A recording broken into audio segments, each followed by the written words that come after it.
Welcome, everybody, to Broadcast Team Alpha, where we bring you cutting-edge conversation while exploring the quantum possibilities. And tonight, again, we are not going to disappoint you. We have two of the most beloved, sought-after guests. But, in preparation for this, I was trying to find some statistics, and it was interesting that I had such a hard time finding up-to-date information. I found some information that in 2019, the UFO sightings in North America jumped up to 6,000. That's some pretty random information. This was the National UFO Reporting Center, and they track calls and messages from people around the U.S. and Canada. So that doesn't say if people are volunteering this information or if maybe they're intercepting the information. I don't know. But they document the calls about strange sightings in the sky, and in 2019, the sightings were up almost 6,000 cases, and that was a jump from 2018, and the jump before that was 4,000 cases. So the only thing I could really glean from that is there's more and more sightings.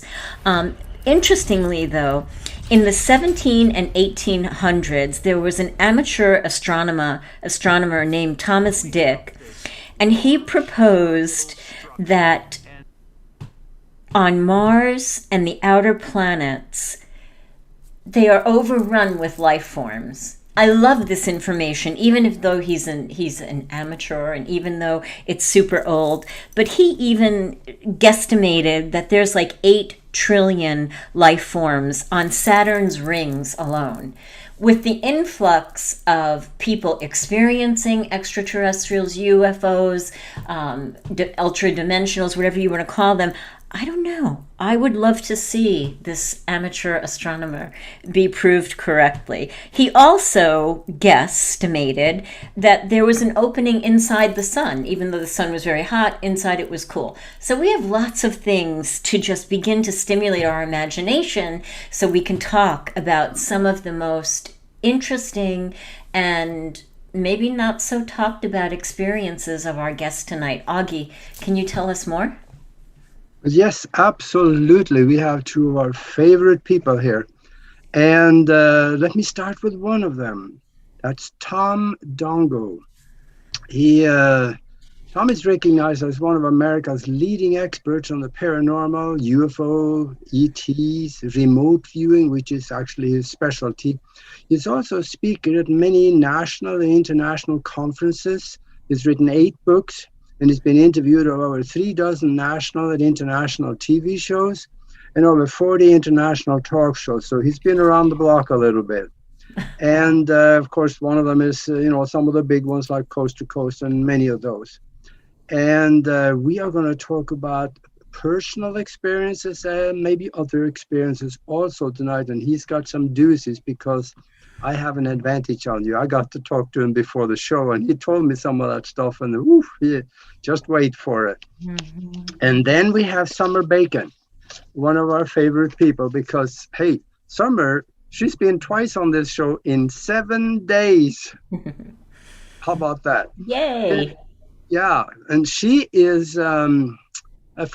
for 26 years or so, I think it has been a spiritual teacher and a trance medium. She's an author of several books, and she's been ghost busting, she's been remote viewing, and she also has had some personal physical experiences with extraterrestrials, and we're going to hear about that. And tonight, these personal experiences can get very involved. And I want to add something else to the discussion tonight, and that is something that hardly anybody ever talk about. And that is the spiritual beliefs or knowing by extraterrestrials.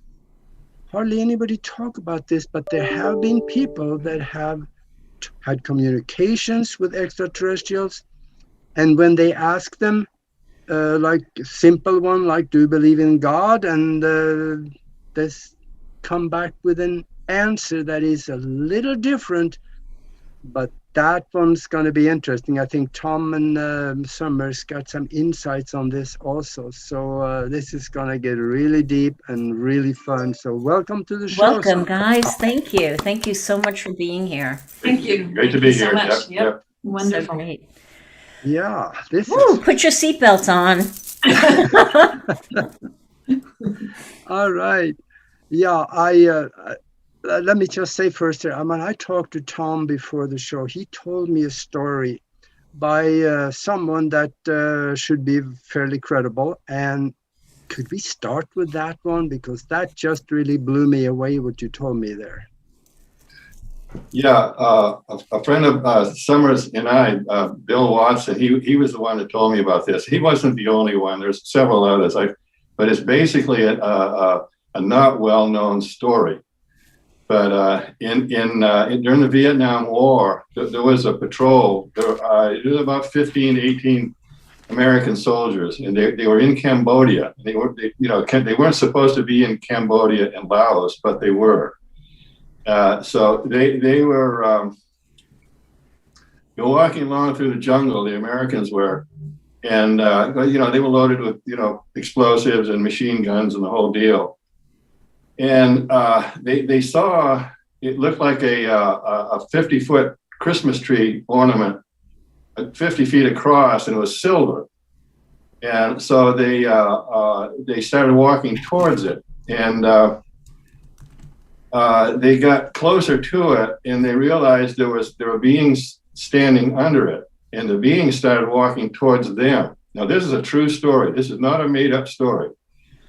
So they kept walking towards each other, and the extraterrestrials were basically the gray type. They were human size. They were the bigger grays, and they were light bulb heads and big eyes, that sort of thing. So the two groups kept walking towards each other, and they got real close, and the lieutenant, that sort of thing. So they getting feedback.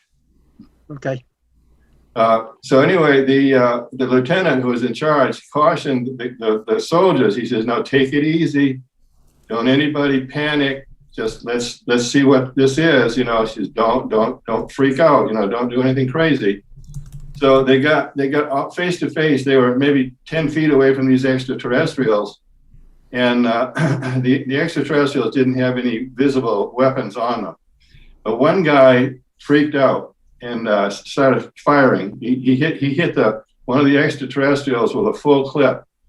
He had a BAR. It was basically a machine gun, but it would fire in bursts of 3. Bang, bang, bang, bang, bang, bang, bang, bang, bang. And the bullet is huge. It's basically a 30-06. BARs are very heavy guns. I've seen them. So the alien went down, and he hit it. The alien got hit in the chest. Full impact in the chest.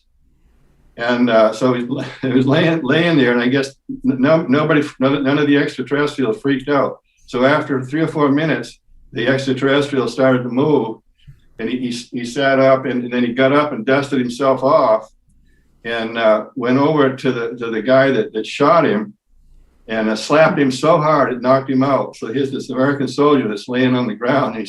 The lieutenant says, "All right, you guys, don't freak out. Just don't, hold your position." And so nothing more happened. They just looked at each other for a while. The extraterrestrials turned around and went back to their ship and went into the dome.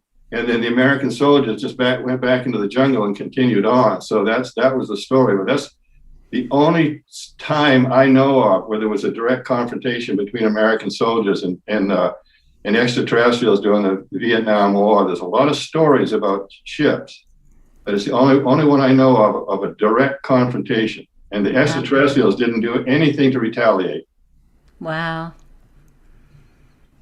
I think the American soldiers were lucky that they didn't. Mm. Well, somebody asked me the other day, they must have really tough skin. Nobody, I mean, a BAR could kill an elephant. So they must have had, I've heard of this before, around humans, they must protect themselves with a shield, a force field. So in case something like that happens. So I think the extraterrestrial had like a body covering, a force field that protected them in case something like that happened. Wow. I think also that is a very good chance, because I've heard others say that the clothing they have works, it's impenetrable. It kind of works like a bulletproof clothing. Mm-hmm. So that could very well also be. I think it's also they're in our atmosphere too. Yeah. And so just like if we were to go to Mars or something, we would be wearing something to go there, I suppose, when they come here. Also, I know that the encounter that I had with a gray was when the gray was on my back, and when I woke up in the middle of the night and I pushed him off, and he rolled through my sliding glass door window. And I asked Tom about that, and I said, how is that possible? And he said, well, because he was showing, you could see him, but he was actually in another dimension. And, so he just rolled off, and he just went back to wherever he went, but he wasn't solid like the sliding glass door. I don't know if you remember that, but yeah. I remember. Yeah. Well, for about for when I wrote my second book, I probably interviewed 500 people over contactee and abductee experiences. And so there was one in Half Moon Bay, California, that it wasn't really funny, but the girl, I talked to the woman off and on, and she finally moved into San Francisco because she couldn't take it anymore. But she never got hurt. But she was all alone. I guess her husband was somewhere else. But she would hear these thumps on the porch, and she'd pull the curtain back, and there'd be 3 different types of extraterrestrials on the other side of the glass, and they'd walk right through the glass. This happened a number of times. They walked right through the glass. She ran into the bedroom and hid under the covers. And I said, that's really not going to work too good. No. They can still see you. Yeah. Oh boy, I got some stories I could tell about that. We don't have time tonight. Well, yeah, the Navajos. Boy, I could tell a story about the Navajos. Yeah, go ahead. Oh, well, so yeah, Tom and I get together, we get Yeah. So, Tom and I have been friends for over 20 years. 20 years, yeah. Yeah. And we were roommates. And so wherever Tom goes, apparently ETs follow. So things really were amped up at my condo. And one night I'm in bed, and I'm laying in bed, and I feel somebody grab me by the ankles. Well, I thought Tom was just playing a joke, like, I'm going to pull you out of the bed. And so I'm like, and we had another roommate there, Jim, and I thought they were just messing with me. And I look over my shoulder, and no, it wasn't them at all. They were like, I don't know how many reptilians is the only way I could describe them. Very tall, very reptilian-like, very, and very scary. And I was wide awake, and I'm being pulled out of the bed. So this kind of goes along with that. Are they in this dimension or another dimension?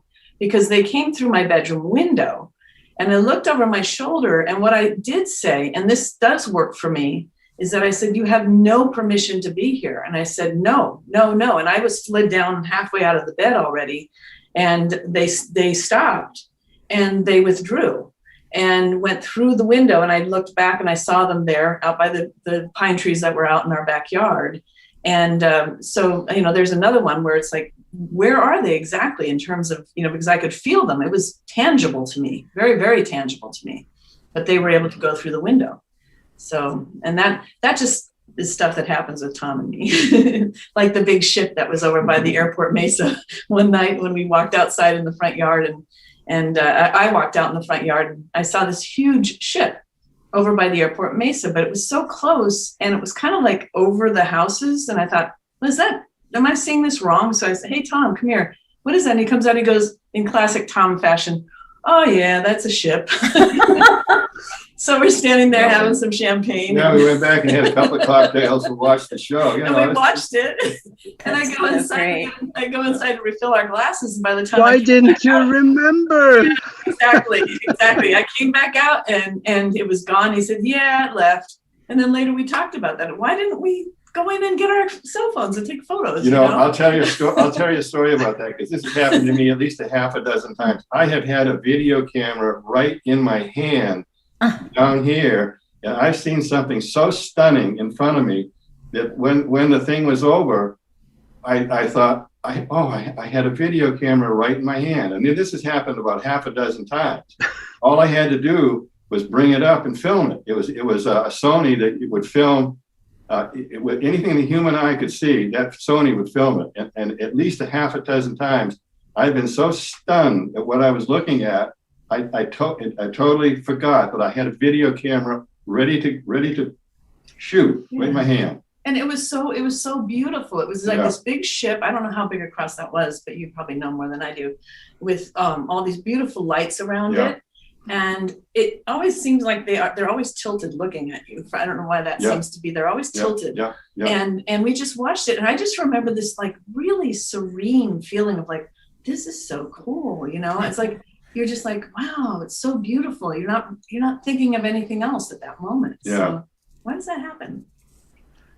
Did it have windows around it, or could you see anything inside, possibly through windows, or was there anything like that?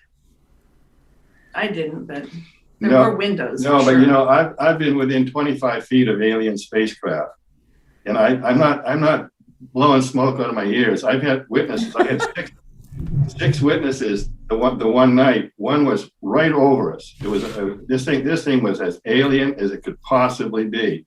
And the whole family of 6 people were there, and we had just put all of our cameras away in the back of my van. So I managed to grab one camera when this thing was a mile away, and I got pretty good shots when it went up and came back down. But at any rate, it was 3 orange rings, and it was surrounded orange. And this thing wanted us to see it because his son said, "Oh, look, he saw it coming. Otherwise, we were jabbering away so much, it would have flown right over us. We wouldn't have seen it." But he said, look, and it had just flown over another UFO group 3 miles away. So we saw it in time. We got out, and this thing floated like a feather. It didn't make a sound. It floated just like a feather would go, and it flew. And it was all orange. And for some reason, most of the UFOs around here in Sedona are orange. I don't know why, but I've seen probably many now, and they're the best ones are orange. Why orange? I have no idea. But and then in another one, what Summer was just talking about, I had an experience with an alien spacecraft, and the Travel Channel did a reenactment about this, and it was pretty cool. It really was. But well, it's kind of a long story, but I was leaving the Bradshaw Ranch like I usually did at 1 o'clock in the morning. Bradshaw Ranch is world famous for the paranormal stuff that went on there, and I spent 4 years out there studying it. So at any rate, 1 o'clock in the morning, I'm going back, and I saw this thing, a white light in the distance, and I said, "Oh no, don't do that to me." It was a typical abduction scenario. It went down behind the trees, and it was following me. My car, and I said in my mind, "Don't mess around with me like that. I'm not going for it." So after a while, after about a mile, it disappeared. This white light disappeared. But that's a typical abduction scenario when you see something following you. So anyway, I kept going and round curves, and I finally came up a turn, came to a hill, and there was the ship sitting right there. Wow. And it was about 50 feet across, and it had multicolored flashing lights all around it. And it was pacing me. I was going maybe 10 miles an hour. It was pacing me. We would have met at Doe Mesa. And in my mind, I said, I'm just not in a mood for this kind of crap. I said something a little stronger than that, but I'm just not in a mood for this kind of crap tonight. And it stopped, dead stop. And then I realized they'd been reading my mind all along, so that otherwise they would have met me right at Doe Mesa. And who were they? What was their intention? It wasn't hostile because, they made no hostile moves towards me whatsoever. And that ship, it was about 50 feet across, multicolored lights flashing all around it. In a half a second, it was gone over the horizon. So I missed an opportunity to meet extraterrestrials. They might have been human. I regretted that greatly. Do you think you've ever met any that you don't remember? Yeah, many. We got a couple of days. Extraterrestrials, human extraterrestrials, there are about, due to my research, there are about 15 races of human extraterrestrials. They look basically like us, and most of them are Oriental looking, but there are about 15. But there are probably 150 races of extraterrestrials in total. The rest are humanoid. Most of them are humanoid. But the human extraterrestrials love to play tricks on us. You know, they call the tricksters, and it's true. I have friends that have written books about this. They call them the tricksters. And I've had tricks played on me. Well, let's see. But I don't want to spend all night on this one. But one time I was looking for I'm trying to think which one's the best one. No, I'll tell the Santa Cruz one. That's even better. When I was working in Santa Cruz, California, I had this new, I really didn't know about extraterrestrials. I thought they were little green gargoyles, running around and, funny ships and all that. So I knew nothing about extraterrestrials. So I said, well, all right, just to show me you guys are here. I went to the Star of the Sea Park, and it was a cold day. When it gets cold in Santa Cruz, even in the summer, it's cold. It's a heavy jacket day. So I'm parked there. There's a parking lot big enough for 200 cars. I'm the only one there. So an old pickup truck pulls in right beside me, driven by a girl about 27 years old. She had a baby. So I'm thinking, oh, damn, that's blowing my chance for extraterrestrial. She was an extraterrestrial. Wow. Yeah. So anyway, very, very average looking. So, and it's cold. It's a cold day. So 1 o'clock came as well. That's it. Nobody's going to know. No little green man's going to come running out of the bushes. So the girl gets out, and it's a cold day. So she gets in the shade. She puts her blanket in the shade, and the baby's there with nothing on hardly, and she's reading something. And so I think, well, this is really odd. And so I back up, and I'm turning around, and the baby goes like this. Driving away. So the little baby, 8 months old. She goes. Wow. Yeah, you reminded me of when I was doing my open sessions with Dr. Peebles and the Trance Medium for Dr. Peebles, and I was doing them in my home in the early days, and that's when I met Tom. Was when I was doing some remote viewing, and that really amped up the extraterrestrial activity in my life. And I was very young. I had no idea what the heck was going on. And, he really helped me through a lot of really bizarre stuff. It didn't really scare me. It was just bizarre. I just needed to know what was going on. But I remember I had this open session, and these two people came in. Maybe it was a guy, maybe and a girl, but hard to tell. But they looked almost identical. And they had jet black hair, about shoulder length, and bangs like this. And they were wearing black turtlenecks, no joke. And they just sort of sat over by the door. Now, in my open sessions, every single person was guaranteed they could ask a question. And these are the only two who didn't. And they just had this like super white skin and these Cheshire grins the whole time and these black eyes. And they just sat there and they just stared and pretty much unblinking the whole time. Wow. And maybe at that time I had maybe 20 people, maybe 15 people at my open sessions. Now I have over 100. But so they left immediately after the session, and people hung around. I had food and things for people, and everybody's just sitting there just silent. They just go, did anybody see the ETs in the room? Yeah. It was like, oh, wow. And everybody knew it. And everybody just got real quiet. They just sensed it. It was very, very interesting. And I knew that was part of what was happening because I knew I was being observed. I have no idea what kind of ET that would have been, but. I do. Yeah? Yeah. They were tall whites. I ran into tall whites. I've told this story a bunch of times on radio, but I ran into a tall white and not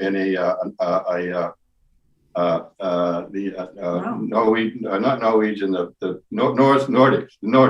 He was a Nordic and she was a tall white. So it's a long story, but I don't want to monopolize the time. Tell us. But anyway, it was at Safeway supermarket, 9 o'clock at night, right? What the extraterrestrials aren't going to think of you running into extraterrestrials. So at any rate, I saw them both. I saw him. He had one blue eye and one green eye, like a Siberian husky, and he was about 6'6", real tall. he was a Nordic, and the Nordic type, and she was a tall white. The tall whites do not like humans, and they can be very dangerous. So anyway, so I'm 5 feet away from this girl, and she's like this. She's terrified, and people are wheeling the carts around her, and I'm looking at all this. I'm going, what the hell, So the girl, I'm 5 feet away from it, and I'm studying her. I'm 6'1", and she's my height. She's my height. White skin, as white as my shirt here. Everything she had on was black. You never told me that story before. I know. So anyway, so I'm looking at the girl, and either her or the guy saw me. I mean, they didn't look at me, right? So anyway, I was studying her, and she had wraparound sunglasses on at 9 o'clock at night. And I've told this story before. But neither one of them looked at me, and so he came over and took her by the arm. He was kind of enjoying himself. I think he's kind of had a humorous look on his face. So he took her by the arm and led her away, and she was pushing the cart. And everybody that's ever seen me says, "Well, what do they buy?" Cheez-Its and bad hamburger and Cokes and Pepsis, that. So they would look at stuff, and I watched them very carefully, and you could tell they were saying, humans actually eat this crap and put it back on the shelf. So they'd look at something else and they put it back, and that's all they did. They didn't buy anything. Wow. So I had to leave, but anyway, that's my Safeway story. Yeah, and the feeling that I got about those two that were at the open session is that they were not friendly, and they were not. It wasn't a happy moment for anybody there. Yeah. They were very, but they, thankfully they just left afterwards. But they were just there exploring, I guess. I don't know, but and also part of that is we're not like them and they aren't like us. So how sometimes I wonder if it's just our interpretation of them being not nice. It's just the way they look, a look on their face. Because the reptilians were terrifying. They were tall, they were gnarly, they looked like giant lizards, and they were pulling me out of my bed, but they let me go. They didn't, when I said, no, you have no permission, they were like, oh, okay, no, babe, and they took off. And I thought, wow, and all it took was just, please don't touch me. and they stopped. And so I just wonder if it's our perception of them, because maybe the one reptilian to the other says, hey, yo, you're really cute, So just for the sake of definition, what exactly is a humanoid? A humanoid is they're all of them. I got some stories I want to tell you, and I'm trying not to forget, but they're all humanoid, all of them. There are 150 races that I know of, combined with what I know and what the government knows, and what I've been told, the whole deal. It's about 150, and there may be 10 times that. I've heard some people have said this. Oh no, there's many, many, many more than that. But they all have one head, 2 arms, 2 legs, feet, hands, all of them, except the praying mantises. And I've told this story before, and he doesn't really mind. He was a very high-ranking fellow in the Air Force, and he said when he was a lieutenant, which would have been about 45 years ago, he said we worked with praying mantises in a laboratory on a base. They were half human and half praying mantis. Wow. But he said because and this guy, this is not fake. I mean, this is for real. This guy would not make this story up in a million years. Yeah. So he said, they're about our size, human size, but he said they were half praying mantis and half human. So because they were half human, they weren't too bad. But he said it was real weird. It was hard to get used to. But this was 45 years ago, folks. Look, you can imagine, like Jacobs, his new stuff on hybrids. It even freaks me out. I don't know what to make of it. David Jacobs. And he's right. He's not making it up. He's a highly intelligent, I think he's a professor. And he talks about hybrids and how far they've come along, and they're here. So, I'm going, how do you absorb all this stuff? How does your hard drive? I tell people, no, I can't. My hard drive's overloaded now. Don't tell me.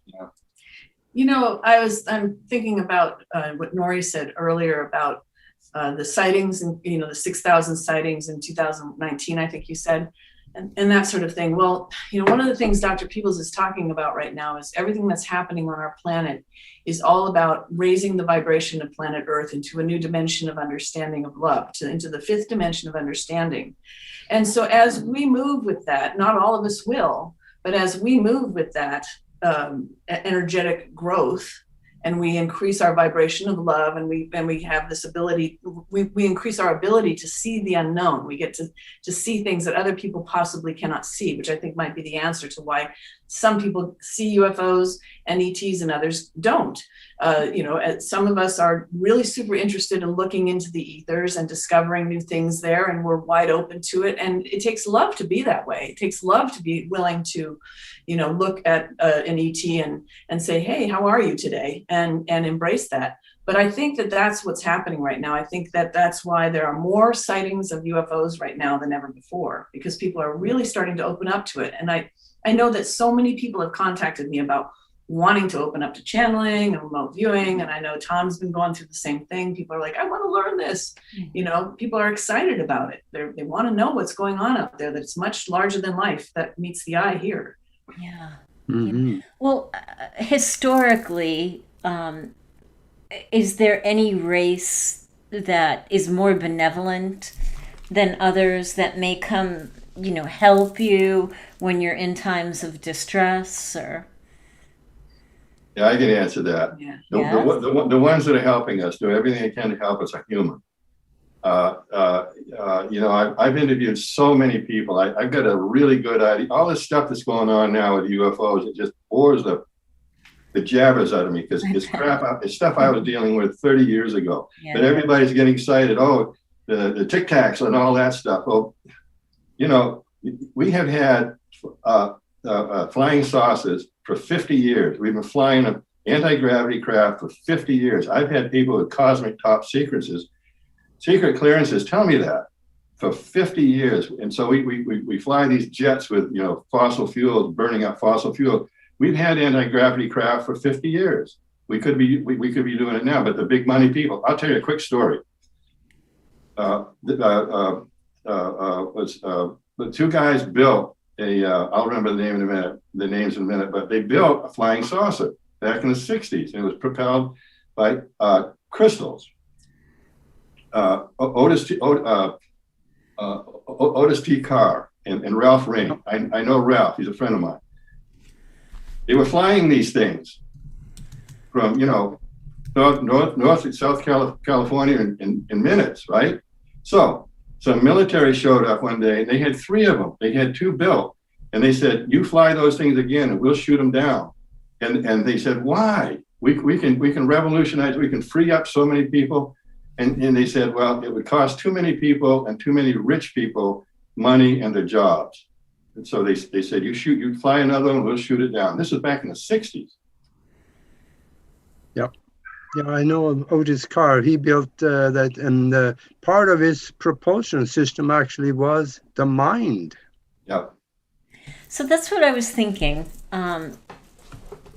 When you were talking about the force field that one in Vietnam, in Cambodia, had around him, why can't we generate a force field like that? I mean, have we tried? I just finished teaching a Reiki class and using Reiki energy, to protect and to anchor and to ground you. So on the heels of that, we have this conversation. I'm like, do you put your force field up? I mean, who's to say we don't really have one? Maybe we do.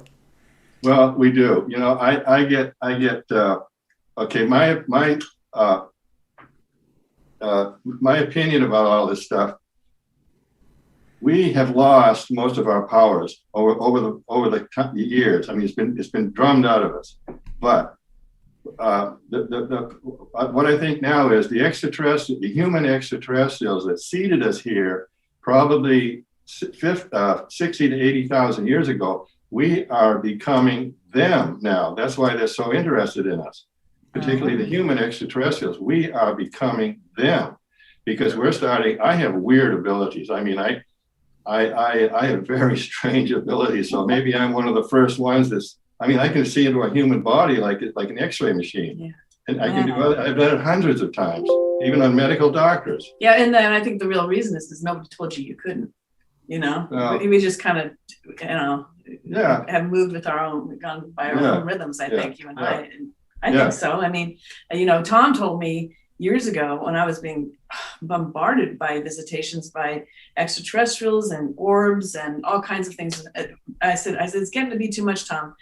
And you told me, he said, just imagine a blue ribbon of light around your house or around yourself, and it will stop. And I said, why? And he said, I don't know. It's like a keep out sign.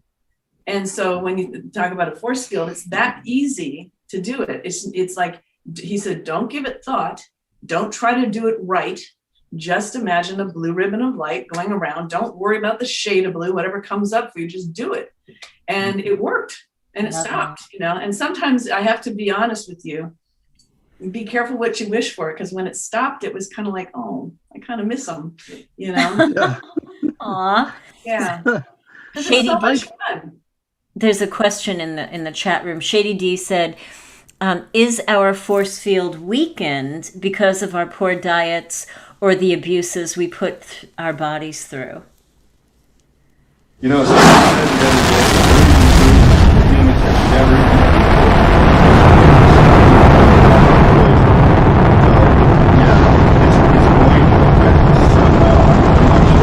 point that was made, but I am sure that's hampering us a lot. And I beg to differ as much as I love Tom. Oh, spicy. Okay. Yeah, and it's okay. I mean, I try to eat well and do all that stuff too, but I also think it's the way in which we eat. It's what we bring to it. If every time we put some food in our mouth and we think it's going to hurt us or harm us or decrease our force field energy and all that stuff, then we're giving power to that food. I was told years ago that I shouldn't eat cheese because that would make me a good channel. I love cheese. I eat a lot of cheese. It's just it's who I am. It's what I do. And if I eat it with love, then I'm acknowledging that love and taking it and partaking of it. So that's my perspective on it. But I know that's not a real common one. No, but it's a good one. I mean, in the realm of Reiki and in the realm of energy, our force field becomes diminished when the flow of our energy is interrupted, so whether it's, hanging around negative people or whether it's, drinking alcohol to excess or whatever it is that you think is not good for you, that's going to diminish your energy flow. So I don't know. I tend to lean toward what Summer's saying too. Yeah. Yeah. I think it's probably a little bit of both, really. Yeah. I've had friends that have spent a lot of time in India with gurus and whatnot. And some of the stories about levitation is true. Some of them can do it. But there was that joke, and I had some friends that lived in an ashram in India, and there was a guy, Lanka something, but somebody tried to poison him, told him this, brought him a drink, and he knew it was poison, deadly poison. And he drank it, and he said, "Oh, this was delicious. Do you have any more?" And everybody in the room was, like this. It didn't hurt him a bit because he knew it was poison. It didn't hurt him. Wow, that's well practiced. Yeah. So that to me is indicative of maybe a level of believing in spirituality. I mean, dare I throw that word in here? Absolutely. Sure. Yeah, I totally agree. Yeah. Yeah, he probably had a pretty good understanding that we are just a hologram anyway. Then maybe that's how he got away with it. Well, Dr. Peebles says that if you have a prescription drug or something that you're going to take into your body and you're worried about it, then just say, okay, I only ask for that part of this frequency that I'm acknowledging through this tablet to come into my being. So it's really what we're doing is we're acknowledging something that's already contained within us and bringing that to the surface. And so he's told people this. And when they did that, each time they took the pill, eventually they just passed the whole pill. They didn't need it anymore. And it was done. So Yeah, I got to do with frequency. I got a question for you though, and this is not uncommon. Do you guys remember if you had any missing time, or that you have ended up with a implant or something like that? Go ahead. Well, I don't.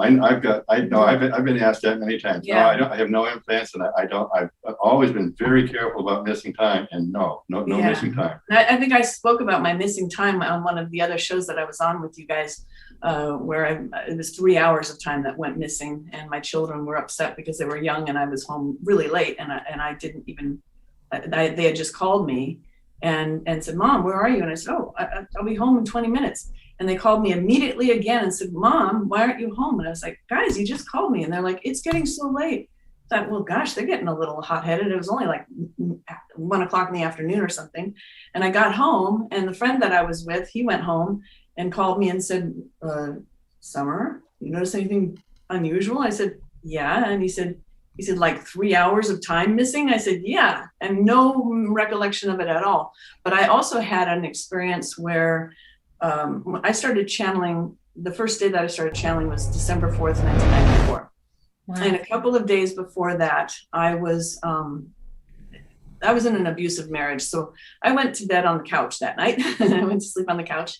And I woke up and I was floating 4 feet above the couch. I was wide awake on my stomach, floating 4 feet above the couch. And there were these beings, very tall white beings, not the big whites, but I think these were Arcturians with the long bulbous fingers, and they were really tall. And there was one at the foot of me and the head of me and to the side of me. And I think there was a total of 6. And I could feel them zipping up my back, like as if it had been opened, but there was no pain or anything like that. But it was like I could feel this zipping up of my spine. And then they lowered me to the couch and said, "Don't move for 15 minutes. And I'm thinking, I can't move. I was just kind of paralyzed, but I was wide awake and my eyes were open. And then they just fizzled out, and they were very benevolent. I didn't feel anything bad about it.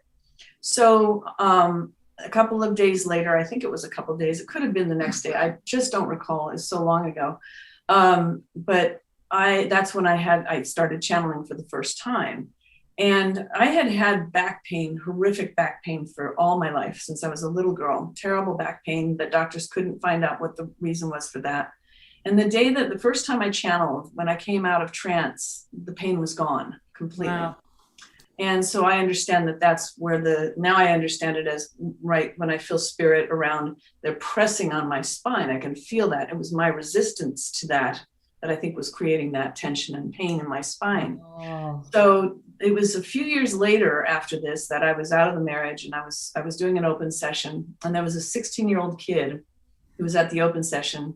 And after the open session, he comes up, he goes, so before you started channeling, did you get visited by extraterrestrials who put something in your spine and zipped it up? And I'm like, yeah, how do you know? And he pulls out this book, and I wrote down the name of the book at that time, but of course it's been so many years now, I don't have it anymore. And he shows me this one page, and it says some trance mediums have, mentioned that they have been visited by extraterrestrials who put something in their spine.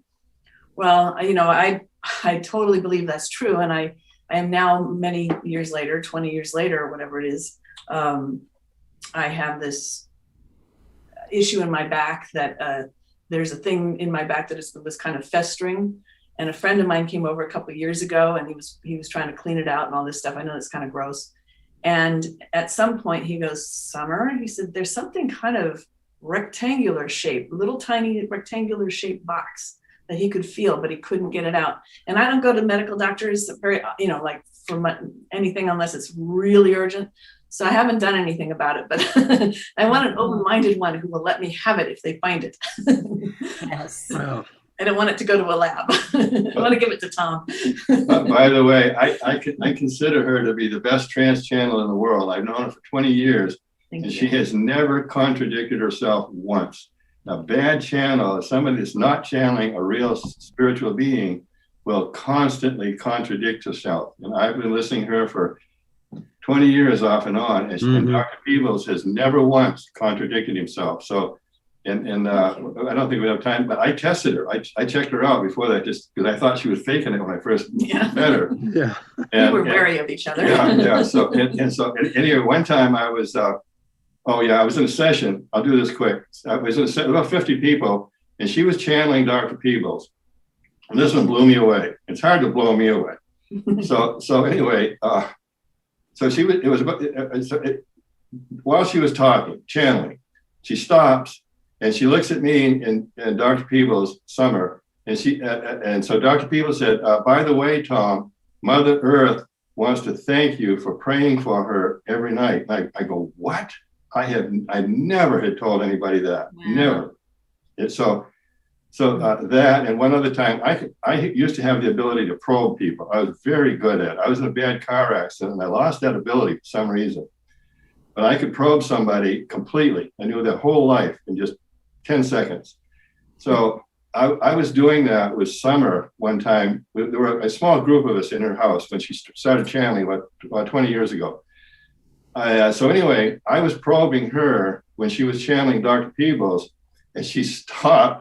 And Dr. Peebles was highly irritated, and he said, "Tom, stop doing that. It makes it very hard for me to come through Summer's body if you're doing that. Wow. You're distracting me." So I said, "Okay, fine. I won't do it again." Wow. Busted. We're real weirdos here, you know.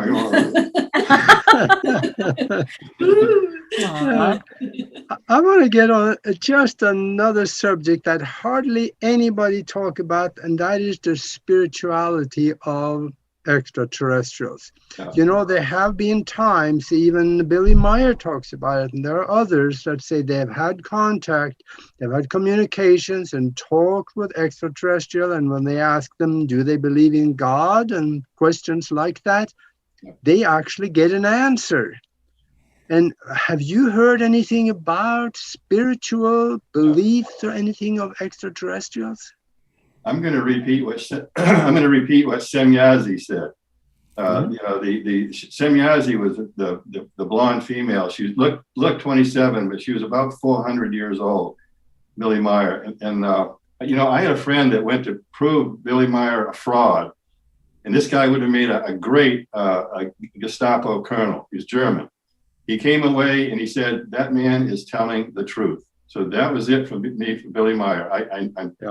You know, so anyway, so Semyazi answered that about the spiritual stuff, and she said, "You know, all of us out space people, you know, from other planets, we don't call it God. It's a consciousness that permeates the entire universe. It's a consciousness, but we don't call it God, and it's a spirit. So that's our spiritual." You know, contact, and because I am a master remote viewer, so I've been able to check some of this stuff just for the fun of it. And they basically all have the same belief, and they all have the same language. They can all speak with each other. They've got a language that they can project pictures with instead of words or telepathy. So anyway, that comes from Semyazi. This, you know, and a little bit what I've, you know, been able to learn. Yeah, and what I would add to that is that Dr. Peebles. She's taking a chance beside me. I'll tell you that. I know. This close. Yeah. Dr. Peebles has said in the past that he said, you know, when people ask about extraterrestrials, he said, I am extraterrestrial because I'm not of the earth, which is what extraterrestrial really means. So he's not on the earth, and he does work with a band of angels, he says, and it's quite a vast ocean of them. I've seen them actually, and it was quite extraordinary. And so there's a lot of different layers to the onion. There's lots of different dimensions wherein these extraterrestrials reside. So it would be a matter of asking a particular group what they believe, how they believe, just as it is on Earth. There's lots of different belief systems. Dr. Peebles' perspective is that this is a school called Planet Earth, where we are here to learn how to love and be loved. That's really the bottom line of everything that we're doing, whether we're have a monetary transaction, whether we're hugging, whether we're making dinner, whatever it is, saving a little spider from the swimming pool. It's all about love. And that's what his belief system is. And he does say that God is a living, breathing entity, that it is, what did you call that? Consciousness. A consciousness, yeah. that God is real true consciousness. And so I think there's as many answers to that question as there probably are stars in the heavens. Yeah, I think they probably figured it out, that God is not that white guy sitting on that cloud out there controlling everything. That's probably not it. Well, the thing is, though, when I first started channeling, I channeled dearly departed loved ones. And my husband at that time asked about his little grandma, who I'd never met, knew nothing about. She was on the other side. He never even talked about her. So I was completely in the dark. I'm channeling for him. He was a total skeptic. So he was grilling everything to see if this was real. And his little grandma came through, and she said she was in heaven, but her idea of heaven was floating on a white cloud with angels playing harps. And that was her reality. That's what she created when she left the planet, because that's where she believed she was going to live. And there are spirits who live in that state of, what do you call it? Consciousness or state of mind. I don't know exactly the right word to express that. And so he talked to her for a while, and she was like, oh, so there's more than this? And she was so relieved because she was so bored. And once she understood, she was able to leave and go somewhere else and to grow. And it's so no different than even on Earth. We learn something, we get an idea from somebody. Oh, I had no idea about that. Wow. And suddenly you feel free in that knowledge. So it was the same with her as well. Wow. Yeah. Beautiful. Yeah, it was really cool. Well, any more interesting stories? Yeah. Probably about 1 million. Yeah, I got a good one. Hold on. About 10 or 15 years ago, a friend of mine, he must have been a retired high-ranking officer, Army, and he was at Fort Huachuca. So I'm always going, why me? Some unknown schmuck from wherever. Why do these things happen to me? So anyway, he said, I want you to, he paid me pretty good for it. I want you to come and talk to these people. So it was a room full of counterintelligence agents from Fort Huachuca. So I thought, wow, this is cool.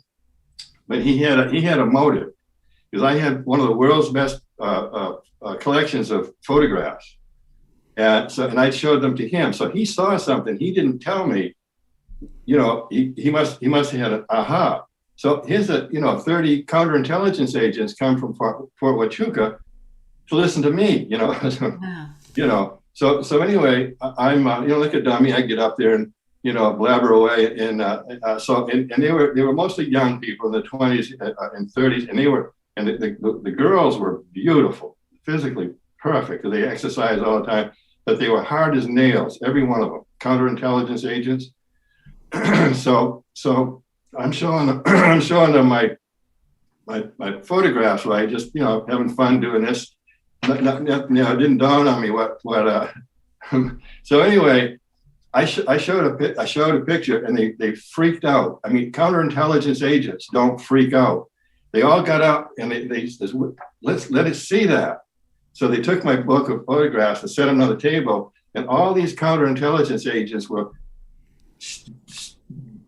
gobsmacked over this photograph. So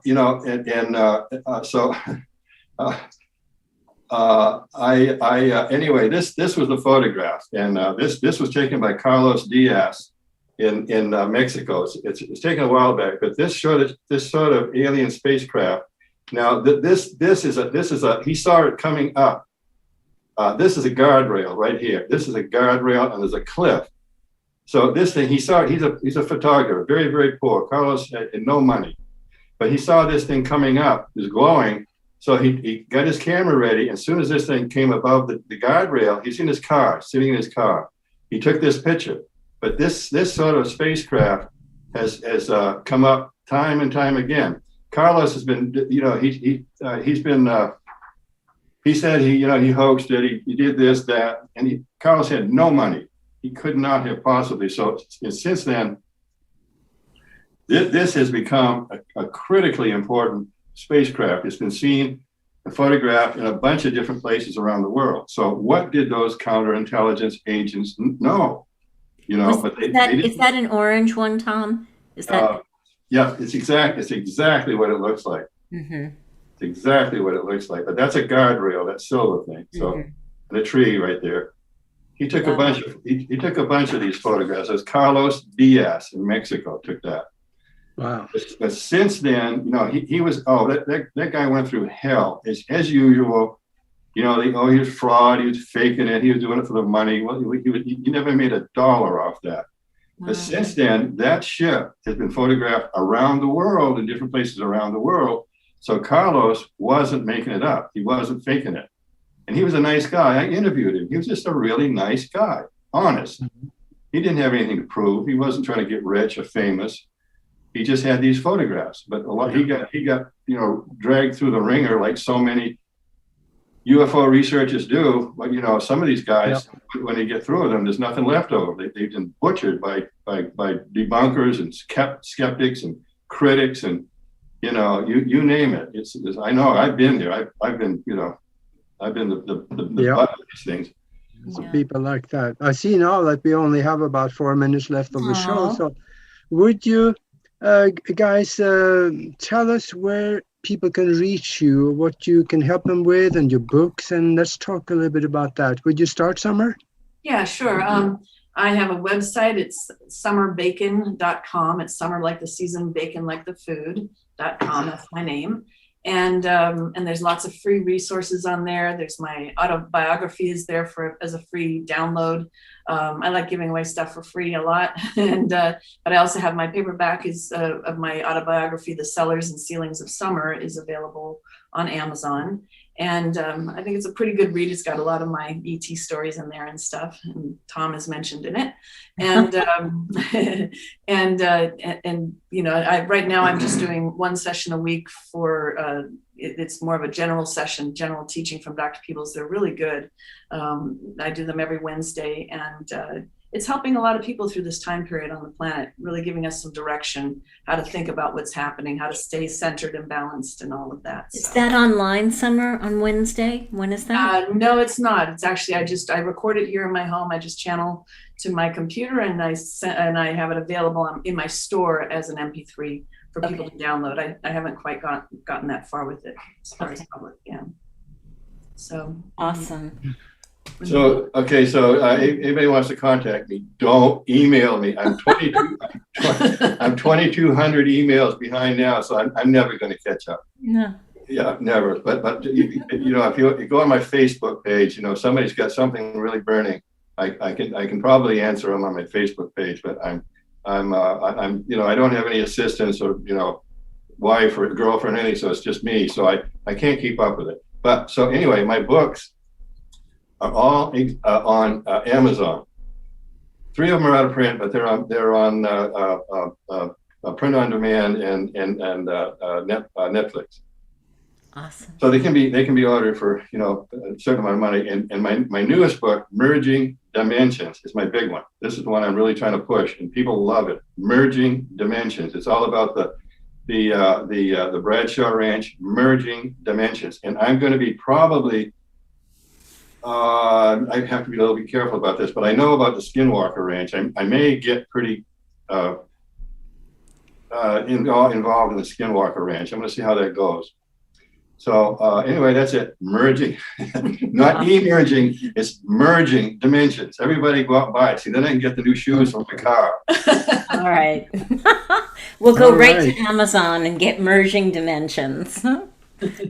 So everybody's saying who said there isn't, I don't know if they said time travel or whatever, but they said this hour flies by faster than any other. And I tend to agree with that. This was so great, you guys. Thank you so much for coming on. Summer, I do hope you might come on and maybe do a little channeling for us someday. Yeah, I possibly could, yeah. It's not the best time of the day for me to do it, but I could possibly do that, sure. Okay. Well, we could record at a good time for you. Yeah, that would probably be better that way. Yeah. Yeah, this is my wind down. I'm up at sometimes 4:30 in the morning, so my days are long. I'm with you. Yeah. Yeah. So, but thank you so much I love this. It's so much fun. Oh, this has been great. So Yeah. thank you very much. And then we will be back next week. So just keep looking for us and we will be there. Thank you. Good night. Good night. Bye. Bye, guys.